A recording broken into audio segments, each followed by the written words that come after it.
Hey guys, I'm going to do a video real quick. We're going to run through them. Starting off with Drew Dober against Bobby Green. Drew Dober's going to have the wrestling advantage in this fight. They're both 9-year veterans in the UFC. Bobby's going to have a 1-inch reach advantage, and he's going to be 2 inches taller, so that's going to help him a little bit. And he's also going to have the stand-up advantage most likely, and that's where he's going to want to keep the fight.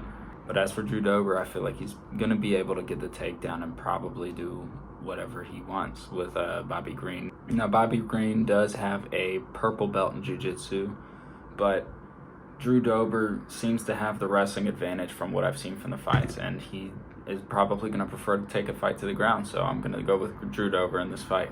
And moving on to Alex Caceres versus Julian Erosa. Alex Caceres is an 11-year veteran in the UFC. He's very long, he's very lanky, but in this fight he's going to be 3 inches shorter than Julian Erosa is, and he's going to be at a reach disadvantage, but only by 1 inch, and I don't think it's going to affect him very much. But I see Julian Erosa being able to take this fight to the ground and kind of doing whatever he wants, just like I said with Drew Dober.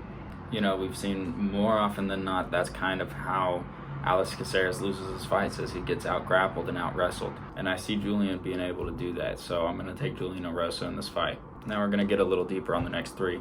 Amir Albazi versus Alessandro Costa. Amir Albazi's ranked 8 at flyweight, and Alessandro Costa's coming in making his UFC debut.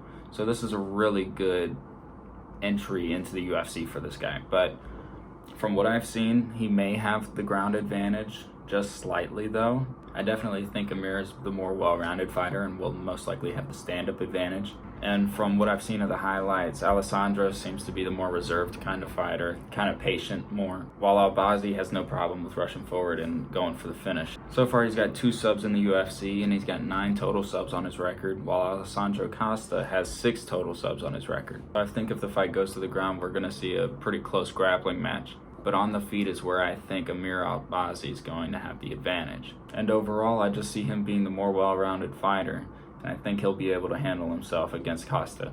So I'm going to take Amir Albazi. And now for the co-main event, Arman Tsarukyan against Damir Ismagulov. Ismagulov is going to have a 1.5-inch reach advantage, and he's going to be 2 inches taller than Arman. He's a master of sport and army hand-to-hand combat.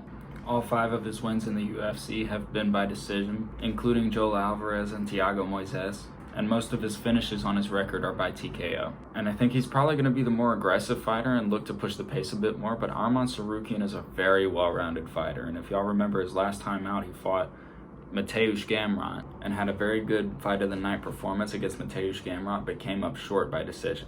But some people thought that Arman won that fight. Overall, I think Arman's the more well-rounded fighter, and I think he may have the ground advantage.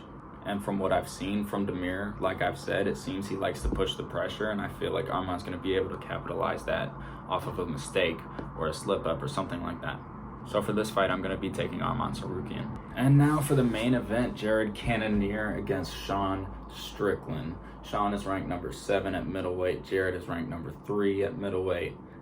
Both of these guys lost their last fight, Strickland having lost to Alex Pereira and Cannonier having lost to Izzy. Cannonier, he's very powerful. His nickname is the Killer Gorilla. He very much prefers to stand in his fights. He's going to be at a 1.5-inch reach advantage, and he's got a lot of strength that will definitely help whenever the fight goes to the ground, if this fight goes to the ground. I'm not sure if it will, but if it does, he's a purple belt in Brazilian Jiu-Jitsu. But as for Sean Strickland, Sean is very well-rounded. He's going to be 2 inches taller in this fight. He's a brown belt in Brazilian Jiu-Jitsu, and he's got more experience in the sport. And I'm thinking he may have the ground advantage here, but I think if it goes to the ground, Jared might have enough strength to kind of ward off anything that Sean tries to do. So I'm not sure if Sean will even want to go to the ground. And on top of that, Sean's always down for a slugfest. And he's always willing to throw caution to the wind and put himself through the fire to get a win. So I wouldn't be surprised to see him do that. Really, this is a tough fight to predict, but for whatever reason, I feel like Sean Strickland's going to be able to take the win here.